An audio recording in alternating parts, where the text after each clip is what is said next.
আলামিন সমস্ত জান্নাতীদেরকে লক্ষ্য করে আবার আল্লাহ পাক জানিয়ে দিলেন, বললেন, ওগো জান্নাতীরা তোমরা শুনে নাও, শুনে নাও, আমি একটা সভা করব তোমাদেরকে নিয়ে, আর এই সভার বিশেষ অতিথি হিসাবে আমি একজনকে বেছে নিয়েছি। সমগ্র পৃথিবীর প্রথম থেকে নিয়ে শেষ পর্যন্ত যতজন জান্নাতি রয়েছে তাদের মধ্যে থেকে একজনকে আমি বিশেষ অতিথি হিসাবে আমি বেছে নেব।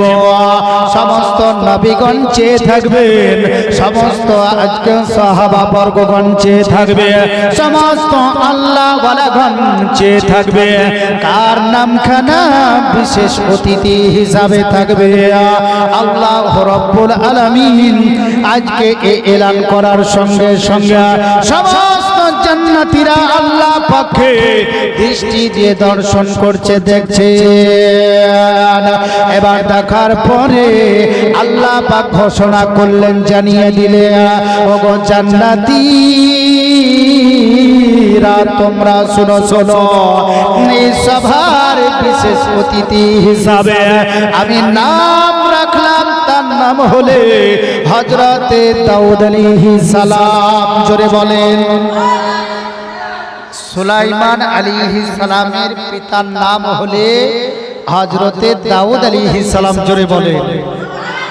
এই দাউদ আলাইহিস সালামকে জান্নাতের ভিতরে বিশেষ অতিথি হিসাবে রাখলেন। আদম পয়গম্বর ছিল, আল্লাহ পাক নাম ঘোষণা করলেন না। শেষ পয়গম্বর ছিলেন, আল্লাহ পাক ঘোষণা করলেন না। হযরতে ইউসুফ আলাইহিস সালামের নাম ঘোষণা করল না। আল্লাহর নবীজির নামখানা বিশেষ অতিথি হিসাবে আজকে ঘোষণা করল না। সবাই তাকিয়ে রয়েছে। আল্লাহ পাক আবার পুনরায় জানিয়ে দিলেন, ওগো জান্নাতীরা তোমরা শোনো, শোনো, আমি প্রধান অতিথি হিসাবে একজনের নাম আমি বলছি, তোমরা শোনো, শোনো। সবাই মনে করছে হয়তো আমার নাম বলবে আদম শফিউল্লাহ, উনি মনে মনে চিন্তা করছেন আল্লাহ পাক মনে হয় আমার নামখানা বিশেষ প্রধান অতিথি হিসাবে আল্লাহ পাক আজকে বলবে। হযরতে ইব্রাহিম আলাইহিস সালাম, জাতির পিতা ইব্রাহিম আলাইহিস সালাম, উনি মনে মনে চিন্তা করলেন মনে হয় আমার নামখানা আমার আল্লাহ পাক কি করবেন আজকে বলবে। এই করতে করতে সবাই চিন্তা করছে আমার নামখানা বলবে।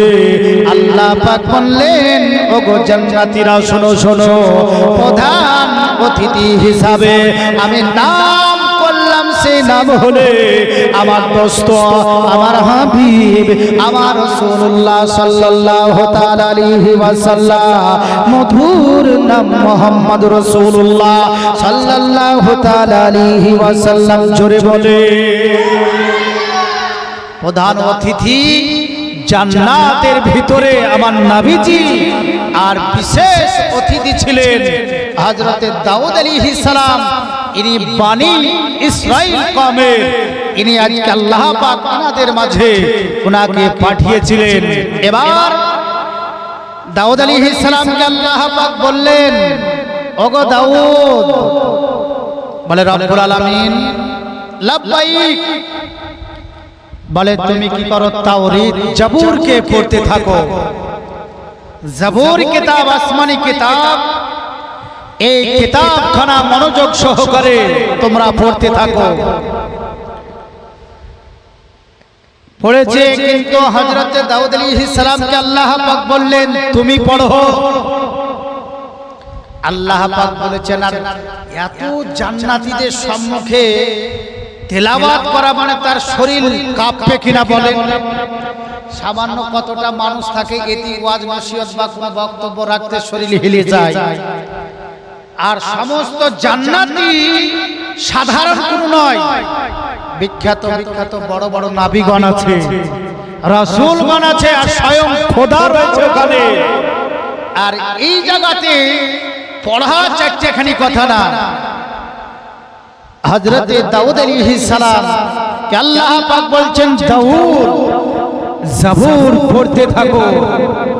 আল্লাহ পাক জাবুর পড়তে দাউদ আলাইহিস সালামকে কেন বললেন? তাওরাত তো মুসা আলাইহিস সালাম উপরে নাজিল করেছেন, এই তাওরাতের কথা বর্ণনা করলো না, ইনজিল শরীফের কথা বললেন না, জাবুরের কথা বললেন। কারণটা কি? হযরতে দাউদ আলাইহিস সালাম পৃথিবীর ভূমণ্ডলে যখনই থেকেছেন, জাবুর কিতাব যখনই তেলাওয়াত করেছেন, তো জঙ্গলের পশু জীব জন্তু মানব দানব হুর গেলেমান ফেরেশতা ওই জাবুর কিতাব শোনার জন্য সারিবদ্ধভাবে দাঁড়িয়ে থাকতেন। জোরে বলেন কেন? দাউদ আলাইহিস সালামের সুর এত মিষ্টি দিয়েছিলেন, এত সুর সুন্দর ছিল যে পড়ার সঙ্গে সঙ্গে কেউ আর স্থির থাকতে পারতো না। সবাই ওই জাবুর কিতাব শোনার জন্য ছুটে চলে আসতেন। তারই জন্য আল্লাহ রাব্বুল আলামিন দাউদ আলাইহিস সালামকে জাবুর পড়তে বললেন। হযরতে দাউদ আলাইহিস সালাম আল্লাহ পাকের পয়গম্বর, জান্নাতের ভিতরে সমস্ত নবীগণের সম্মুখে, সাহাবা বর্গদের সম্মুখে, জান্নাতি ব্যক্তি নরনারীর সম্মুখে, সেখানে হুর গেলেমান রয়েছে, আজকে বাবা নরনারী রয়েছে, আল্লাহ রাব্বুল আলামিন স্বয়ং রয়েছে। আল্লাহর পয়গম্বর হযরতে দাউদ আলাইহিস সালাম উনি যখন দাউদ কিতাব পড়তে আরম্ভ করলো, এত সৌন্দর্য, এত মিষ্টি আওয়াজ শোনার পরে সমস্ত জান্নাতি ব্যক্তিদের সমস্ত কেউ হুজুরে গেছে, সব জিনিস ভুলে গেছে। কিন্তু ব্রাদার ইসলাম দাউদ আলাইহিস সালাম এক জায়গাতে জাবুর কিতাব তেলাওয়াত করতেছে, কিন্তু এত বড় জান্নাত, বাবা কত বড় জান্নাত জানেন? যে জান্নাতের এক দরওয়াজা থেকে আরেক দরওয়াজা যেতে তেজ রফতার ঘোড়া ৭০,০০০ বছর দ্বিতীয় দরওয়াজাতে পৌঁছাতে লাগে। আচ্ছা বলেন, ৭০,০০০ বছর যদি তেজ রফতার ঘোড়ায় এক দরওয়াজা থেকে আরেক দরওয়াজা যায়, জান্নাত কত বড় চিন্তা করেন। আমাদের ৭০ বছর জিন্দেগি, হয়তো ৬০-৭০ বছরে, তাহলে ৭০ বছর শুধু ৭০,০০০ বছর চিন্তা করেন। এবার দাউদ আলাইহিস সালাম মানে সমস্ত জান্নাতীরা বলছে, আল্লাহ দাউদ আলাইহিস সালামের যে সুর আমরা শুনবো কি করে? তা বলে তোমরা চিন্তা করো না, আমি আল্লাহ রাব্বুল আলামিন আর দাউদ আলাইহিস সালাম যখন পড়বে, জান্নাতীদের প্রথম থেকে নিয়ে শেষ পর্যন্ত একই রকম দেখবে এবং একই রকমের শুনবে। জোরে বলে একটু কমতি আসবে না। যেমন কাছে আমাদের মাইক চলছে, কাছেওয়ালা বেশি শুনবে, দূরেওয়ালা শুনতে পাবে গো। তো জান্নাতের ভিতরে সেটা হবে না, যেটা যেখানে সম্মুখে থাকবে যেইভাবে শুনতে পাবে, পিছনে যারা থাকবে একই রকমের সে আওয়াজ শুনতে পাবে। জোরে বলে বাবা। এবার দাউদ আলাইহিস সালাম জাবুর কিতাব তেলাওয়াত যখন হলো, আল্লাহর নবীকে আমার আল্লাহ পাক ডেকে বলেন, হাবিব গো, ও গো আমার হাবিব, আপনি মধুর সুরে সূরা ইয়াসিন পড়ুন। জোরে বলে বলে প্রধান আপনি হলে অতিথি, আর সূরা ইয়াসিন মানে কোরআনের সিনা যাকে বলা হয়, কোরআনের সোনা, এই সূরাকে বলা হয়েছে আল্লাহর নবী মহানবী তাজদারে মদিনা আল্লাহ রাব্বুল আলামিন যখনই বললেন আমার রাসূলুল্লাহ সাল্লাল্লাহু তাআলা আলাইহি ওয়াসাল্লাম খুবই মিষ্টি সুরে আল্লাহর নবীজি যখন পবিত্র কালামুল্লাহ পড়তেন, তেলাওয়াত করতেন, তো আজকে সমস্ত মক্কাবাসী ভালোবাসি আল্লাহ নবীজির কাছে ওই কোরআন শোনার জন্য দাঁড়িয়ে থাকতে সাহাবা বর্গগণ আল্লাহ নবী যখন পবিত্র কোরআন কাবার চাতালে নবীজি আমার তেলাওয়াত করতে সমস্ত সাহাবা বর্গগণ কি করতেন নবীজির মিষ্টি সুর কি করতেন শ্রবণ করতে একজন আল্লাহ পাকের আজকে দেখেন নবী ইনি জান্নাতের ভিতরে সূরা ইয়াসিন তেলাওয়াত করার পরে এমন ভাবে তেলাওয়াত করলেন মনোমুগ্ধ হয়ে গেল জান্নাতীরা বড় খুশি হয়ে গেল আনন্দিত হয়ে গেল আল্লাহ পাককে ডেকে বলে ও রব্বুল আলামিন আর কি সভা হবে না বলে তোমরাও দাঁড়াও দাঁড়া আজকে হযরতে দাউদ আলাইহিস সালামের জবর শুনলে হযরতে নবী মুহাম্মদ রাসূলুল্লাহ সাল্লাল্লাহু তাআলা আলাইহি ওয়াসাল্লামের সূরা তোমরা আজকে শ্রবণ করলেন সূরা ইয়াসিন সূরা এবার শেষ ফিনসি আমি আল্লাহ পাক দেব জোরে বলে এবার আমি আল্লাহ রাব্বুল আলামিন সবাকে সমাপ্ত করব আমার মহান রব্বুল আলামিন আর সূরা রহমান সূরা আল্লাহ পাক তেলাওয়াত করতে লাগলেন পবিত্র কোরআনের সূরাটির নাম সূরা রহমান আল্লাহর নাম এই নাম আর রহমান সূরা জান্নাতের ভিতরে আল্লাহ পাক পবিত্র কালামুল্লাহ শরীফের 27 পারা সূরা রহমানে 10 নম্বর রুকুতে আজকে সূরা রহমান রয়েছে আল্লাহ পাক রহমান সূরা তেলাওয়াত করার পরে এই সভাকে সমাপ্ত করলো জোরে বলে আচ্ছা জান্নাত তাহলে জান্নাতীদের খুশনসিব কত দেখেন যে আল্লাহ রাব্বুল আলামিনের কুদরতি কণ্ঠ দ্বারা সেই দিন প্রত্যেক জান্নাতীরা সূরা রহমান সূরা তেলাওয়াত শুনবে জোরে বলুন সুবহানাল্লাহ নবীর উপরে আল্লাহ রাব্বুল আলামিন দরুদ পড়ে কিনা বলেন নবীজি উপরে দরুদ পড়ে ফেরেশতাকে দরুদ পড়ার আদেশ দিয়েছেন হুকুম দিয়েছেন আল্লাহর নবী বলেছেন তোমরা যদি জান্নাত যাও জান্নাত যেতে গেলে ওই রাস্তা হবে আরেকটা সেটা হলে দরুদ পড়লে রাস্তা পাবে আর না হলে তোমরা রাস্তা পাবে না একটু জোরে বলো রাস্তাই খুঁজে পাবে না তাহলে দরুদ এমন জিনিস যেটা স্বয়ং খোদা করেছে পবিত্র কোরআনে রহমান সূরা জান্নাতি ব্যক্তিদের সম্মুখে আজকে পড়িয়ে শুনিয়েছে আল্লাহ রাব্বুল আলামিন এই দুটো জিনিসই করবেন এখনো সদা সর্বদা নবীর উপরে দরুদ পড়ে আর জান্নাতে যাওয়ার পরে এই রহমান সূরা তেলাওয়াত করবে জোরে বলে সুবহানাল্লাহ তাহলে দরুদ যত বেশি পড়বেন তত নবীর নিকটবর্তী হবেন যত বেশি দরুদ পড়বেন জান্নাতের রাস্তা তত ছোট হবে একটু জোরে বলে তুমি নূরে আলা নুরুল হুদা নূরে মুহাম্মদ ওই নাম ধরিয়া পড়লে দরুদ লাগে মনে শাদ ওই নাম ধরিয়া পড়লে দরুদ লাগে মনে শাদ তুমি নূরে আলা নুরুল হুদা নূরে মুহাম্মদ ওই নাম ধরিয়া পড়লে দরুদ লাগে মনে শাদ ওই নাম ধরিয়া পড়লে দরুদ লাগে মনে শাদ তোমার রূপের বাহার নূরের বাহার এতই আলোময় সেই আলোয় আলো হলো আধার আলো সারা দুনিয়ায় তোমার রূপের গড়া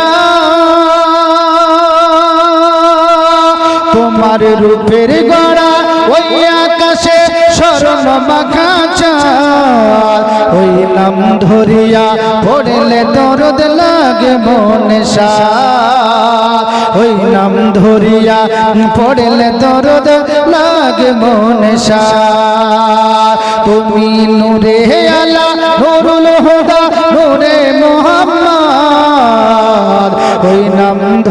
ধরিয়া পড়লে দরদ লাগে মনে সাদ ওই নাম ধরিয়া পড়লে দরদ লাগে মনে সাদ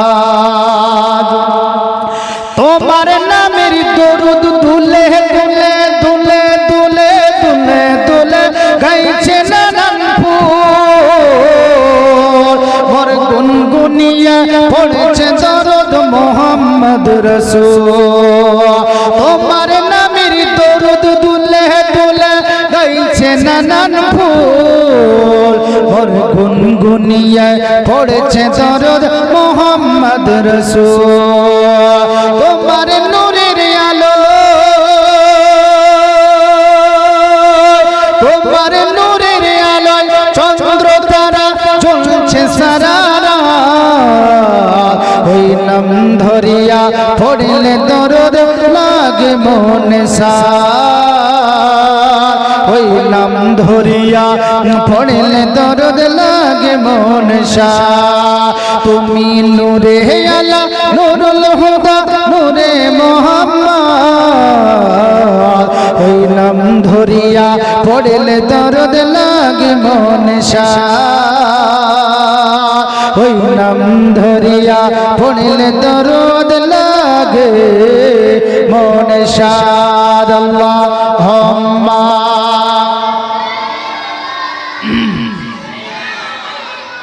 মাওলানা মুহাম্মদ ওয়ালা আলে সাইয়্যিদিনা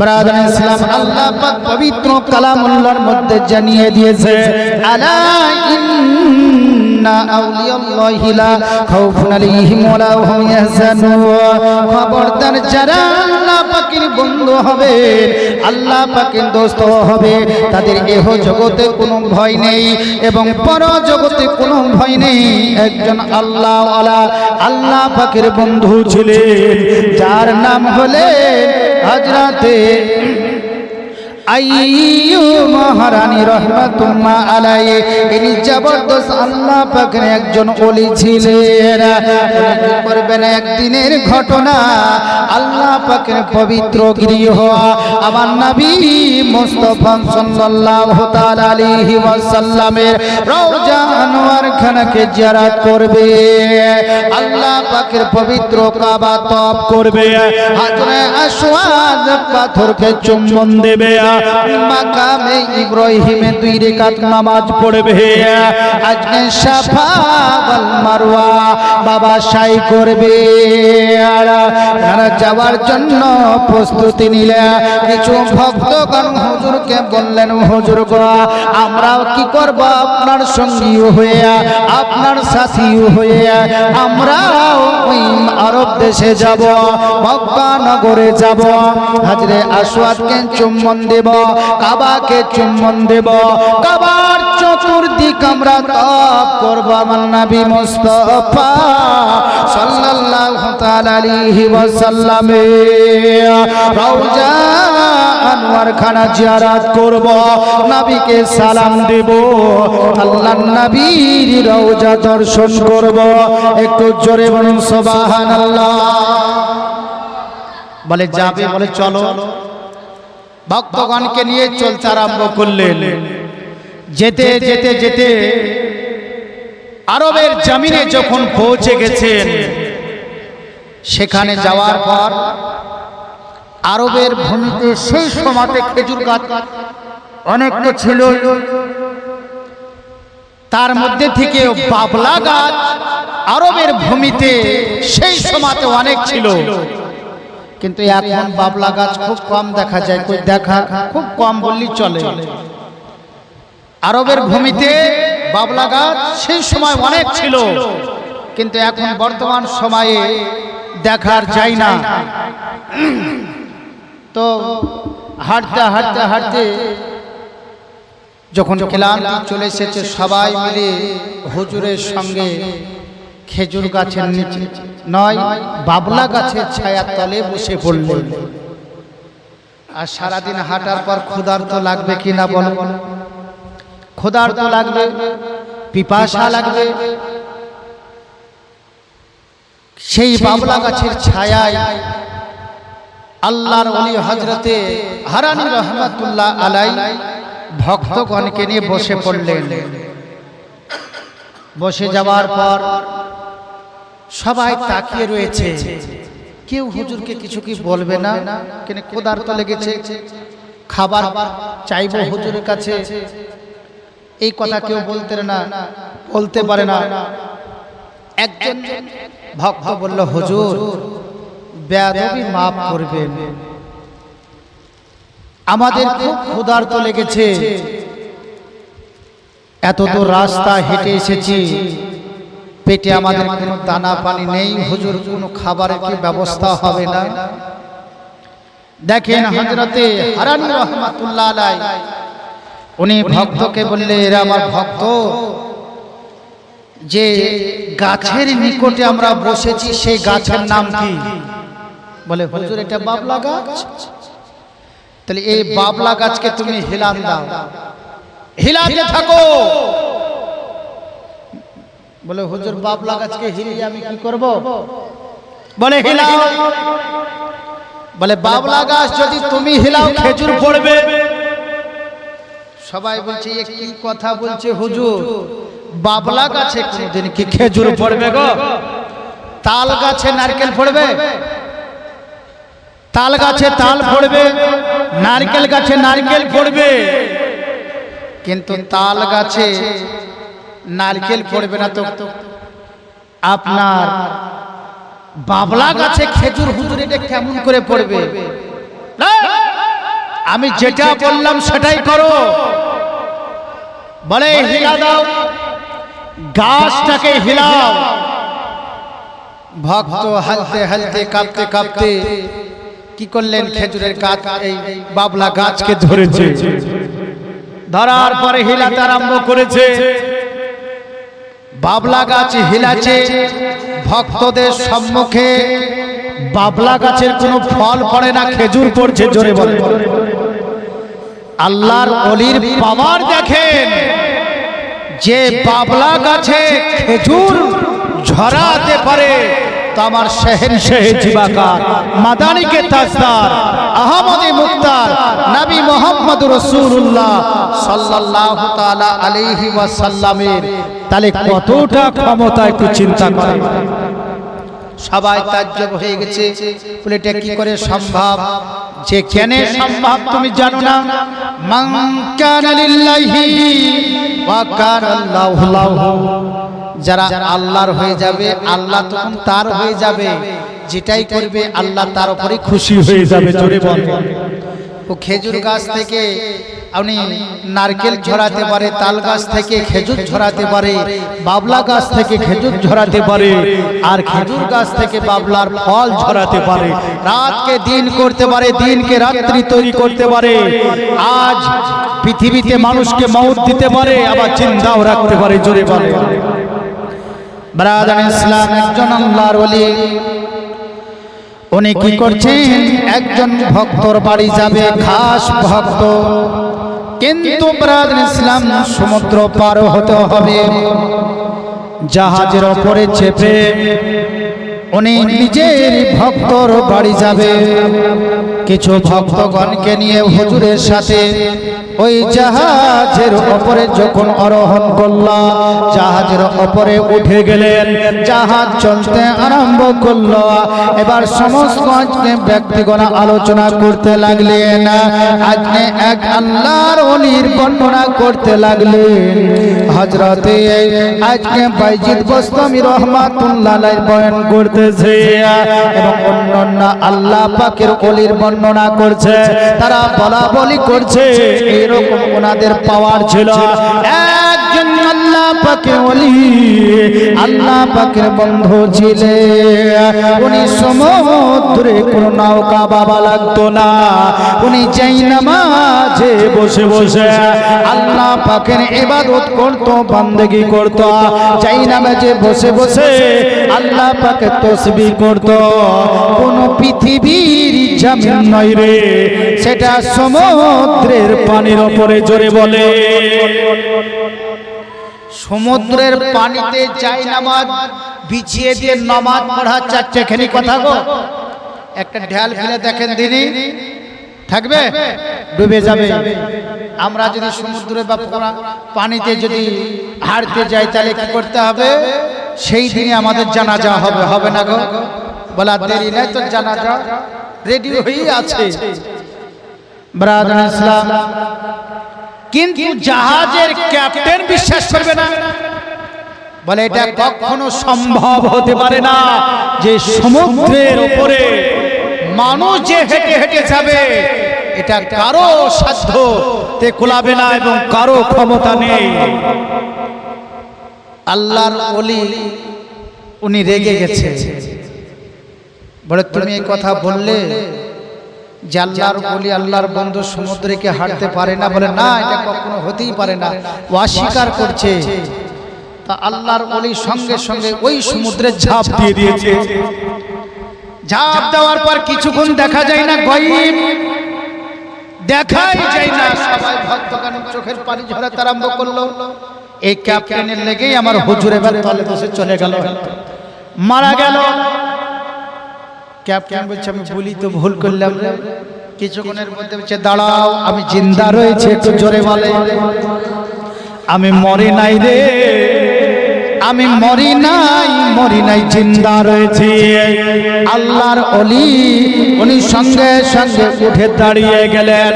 সমুদ্রের ভিতরে যখন অপরে দাঁড়িয়ে গেলেন, কোনো তক্তা নেই, কোনো জাহাজের বাবা অপরে নেই, কোনো জায়নামাজ সেইখানে ছিল না, উনি দাঁড়িয়ে গেছে। জাহাজের ক্যাপ্টেন হয়রান হয়ে গেল। আমি জীবনে এইরকম দৃশ্য কোনোদিন দেখি নাই। আমি অনেক বছর ধরে আমি জাহাজের ক্যাপ্টেনি করে জাহাজ চালাতে থাকি, কিন্তু এই রকম দৃশ্য আমি কোনোদিন আমার দৃষ্টিতে পড়ে নাই, আমি কোনোদিন দেখি নাই। হুজুর গো, বেদবি মাফ করবেন, আমি অন্যায় কথা বলেছি, আমি কোনোদিন দেখিনি, তার জন্যই কথা বলেছি। আজ নিজের দৃষ্টি খানা নিক্ষেপ করার পর আমি আজ দর্শন করলাম, দেখে নিলাম। হুজুর আর দেরি নয়, দেরি নয়, আপনি অতি তাড়াতাড়ি করে সমুদ্র থেকে আমাদের জাহাজের ওপরে হুজুর উঠে যান। আল্লাহর ওলি বললে কোনোদিন আল্লাহ বালাকে নিয়ে কোনোদিন কটূক্তি করো না, আল্লাহর ওলির সম্পর্কে কোনো খারাপ ধারণা করো না। কেন সমুদ্রে দাঁড়িয়ে নামাজও পড়তে পারে, সমুদ্রের ওপরে তাসবিহ তাহলিল করতে পারে, সমুদ্রে দাঁড়িয়ে দাঁড়িয়ে আল্লাহর প্রশংসা করতে পারে। একটু জোরে জোরে বলুন সুবহানাল্লাহ। বলেন হুজুর গো, আর দেরি নয়, দেরি নয়, আপনার হাতে হাত দিয়ে আমাকে মুরিদ বানিয়ে নিন, আমার আপনার ভক্ত তৈরি করে নিন। জীবনে কোনোদিন আর এইরকম কথা বলবো না। ক্যাপ্টেন বললেন হুজুর, অনেক জীবনে খারাপ কাজ করেছি গো হুজুর, আজ থেকে আমি ভালো রাস্তা ধরে নিলাম। আল্লাহর ওলি নিগাহ যদি পড়ে যায়, ভাগ্য পরিবর্তন হয়ে যায়, হয় না গো? বলে निगाह ये वली में बताशे देखी बदलती है हजार की तकदीर देखी। जुड़े बोले আল্লাহর ওলি কদম চুমা দেওয়া মানে আমার নবী পদতলে চুমো দেওয়া। জোরে বলে আল্লাহর ওলিকে মানা মানে নবীকে মানা। আল্লাহর ওলির সঙ্গ দেওয়া মানে নবীর সঙ্গ দেওয়া। ওলির সংস্পর্শ থাকলে জাহান্নামের আগুন আপনাকে স্পর্শ করবে না। করবে বলেন সমগ্র পৃথিবীকে ওলির সঙ্গতে থেকে মাটি আপনার কদম চুমবে, কবর ডানের মাটি বামের মাটি আপনাকে চুম্বন দেওয়ার জন্য ছুটবে, হুর গেলেমান বিবাহ করার জন্য ছুটবে। কবরের ভিতরে জান্নাতি নূর আল্লাহ পাক পাঠিয়ে দিবেন এবং নবী মুস্তাফার দিদার লাভ করিয়ে দিবেন। আল্লাহ নবীর রাস্তা ওলিগণ দেখে দে, জোরে বলে परवरदिगार देखे रास्ता सरकार का, जोरे बोले परवरदिगार देखे रास्ता सरकार का, परवरदिगार देखे रास्ता सरकार का, परवरदिगार देखे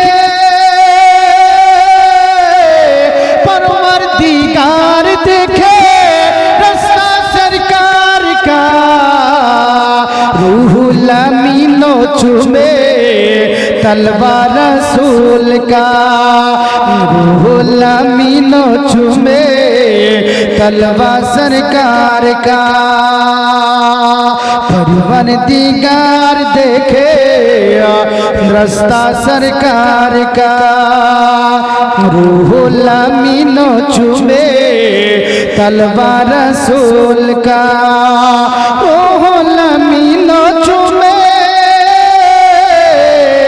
रूहुल अमीनो चूमे तलवार रसूल का, मुज़म्मिल मुदस्सिर है रुतबा सरकार का, मुदस्सिर मुज़म्मिल है रुतबा सरकार का, पढ़ती ही आयत आया, जोरे बोले पढ़ती है आयत आया खुतबा सरकार का, पढ़ती है आयत आया खुतबा सरकार का, पढ़ती ही आयत आया, पढ़ती है आयत आया खुतबा सरकार का, रूहुल अमीनो चूमे तलवार रसूल का, रूहुल अमीनो चूमे तलवार सरकार का, परवरदिगार देखे रास्ता सरकार का, परवरदिगार देखे रास्ता सरकार का। আল্লাহ পাক নবীকে রাস্তা দিয়ে দিয়েছেন, আর সেই রাস্তা আমার নবীকে দেওয়ার পরে নবীজি ওলিগণকে দিয়েছে। তারই জন্য তো বলা হয়েছে ওলিদের কোনো ভয় নাই এহ জগতে এবং পরজগতে, জোরে বলে।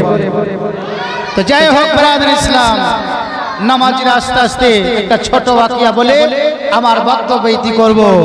একজন আল্লাহর ওলি ছিলেন, ওনার নাম হলে হযরতে ইদ্রিস, মানে আলী ইবনে ইদ্রিস রহমাতুল্লাহ আলাইহি। জবরদস্ত আল্লাহ পাকের ওলি ছিলেন। কেমন দেখেন, যেখানে ছিল তার কিছু দূরে এক ভক্ত রয়েছে, এক নয় অনেক ভক্ত এই গ্রামে রয়েছে, কিন্তু সেইখানে এক হাকিম খুব জালিম ছিলেন, অত্যাচারী। এত অত্যাচারী বলে শেষ করা যায় না। মানুষ তার উপরে ক্ষিপ্ত হয়ে গেছে, কিন্তু ভয়ে বলতে পারে না, নাকি বলে বলতে পারবে? আর হুকুমত আছে, মানুষকে কষ্ট দেয়, নির্যাতন করে, তবে কেউ মুখ খুলতে পারে না।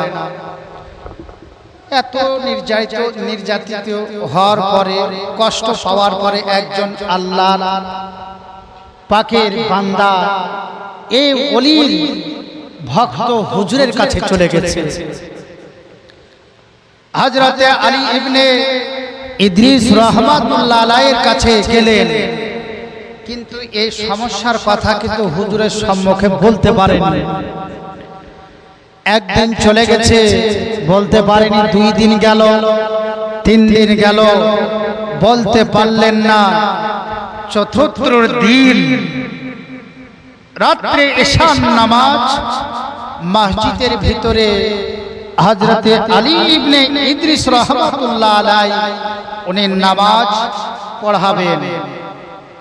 সমস্ত ভক্তগণকে দ্বীনি আলোচনা করেন, দ্বীনি বয়ান করেন, নামাজ সম্পর্কে হাদিস বর্ণনা করেন, ফিকহ শাস্ত্রের বর্ণনা করেন। ব্রাদার ইসলাম, এইভাবে হযরতে আলী ইবনে ইদ্রিস রাহমাতুল্লাহ আলাইহি জবরদস্ত আল্লাহ পাকের ওলি ইশারের নামাজ পড়ালেন। এবার ইশারের নামাজের পর আল্লাহ পাকের বান্দা হুজুরকে খুলে বলবেন যে জালিম হাকিম থেকে রেহাই কি করে পাওয়া যায়। হুজুরের কাছে এর সমাধান রয়েছে, কিন্তু কোন রকমের বলতে পারলেন না। অবশেষে আল্লাহর ওলি হযরতে আলী ইবনে ইদ্রিস রাহমাতুল্লাহ আলাইহি উনি দেখলেন একজন তীর বাবা চালানো ব্যক্তিকে দেখতে পেলেন। তার নিকটে কামান বা ধনুক বা তীর রয়েছে। আল্লাহর ওলি বললেন, ওগো শোনো, তোমার নিকটে তীর ধনুকটা রয়েছে, আমার নিকটে নিয়ে এসো। আল্লাহ পাকের বান্দা পৃথিবীর জমিনে, পৃথিবীর ভূমণ্ডলে আল্লাহর ওলির নিকটে যাওয়ার পর হাজির হলেন। হুজুর, এই যে তীর ধনুক নেরা, এই তীর চালানো ব্যক্তি এমন নিশানি ছিল, এমন তার বাবা নিশানি কোনো জিনিসের রদ বদল হতো না। যখনই তীর চালাতেন, যেই জায়গাতে মারবো বলতেন, উনি সেই জায়গাতে মারতেন। আল্লাহর ওলি আলী ইবনে ইদ্রিস রাহমাতুল্লাহ আলাইহি তীর দেওয়ার পরে ওই আরবীকে সম্মুখে ডাকার পর বলছে, আরবী রে, একটু আমার সম্মুখে এসো। এবার সম্মুখে আসার পরে আল্লাহ পাকের ওলি তীর ধনুক উঠানোর পর বলছে, এই তীর কি তোমার শরীরে চালাবো? বলে, হুজুর চালান। ভক্ত যদি হয় তো বলবেন না, চালাই না, এই কথা বলবে গো। আল্লাহর নবী বলেছেন, এই যুদ্ধের ময়দানে জান কাটাতে হবে। সাহাবা বর্গগান পিছু হটেনি, জান উৎসর্গ করে দিয়েছে। বলে, তাই নাকি? তো হ্যাঁ, হুজুর চালান তীর। আবার কিছুক্ষণ পর তীর ধনুক রেখে দিলেন, চোখ বন্ধ করে নিলেন। আবার তীর ধনুক হাতে নিলেন, নেওয়ার পর বলতেছে, ওরে আমার ভক্ত, তোর ওপরে এবার তীর চালাবো। বলে, হুজুর মারেন। আবার তীর ধনুক রেখে দিলেন। এই করতে করতে দ্বিতীয়বার যখন শেষ হলো, তৃতীয়বার আল্লাহর ওলি আলী ইবনে ইদ্রিস রাহমাতুল্লাহ আলাইহি তীর নিক্ষেপ উনি করলেন, একটা গাছে লাগলো, ওই গাছের ভিতরে ঢুকে গেল। সবাই বাবা দেখতে পেলেন আল্লাহর ওলি তীর মেরেছে, গাছে বাবা লেগেছে, আর ভক্তকে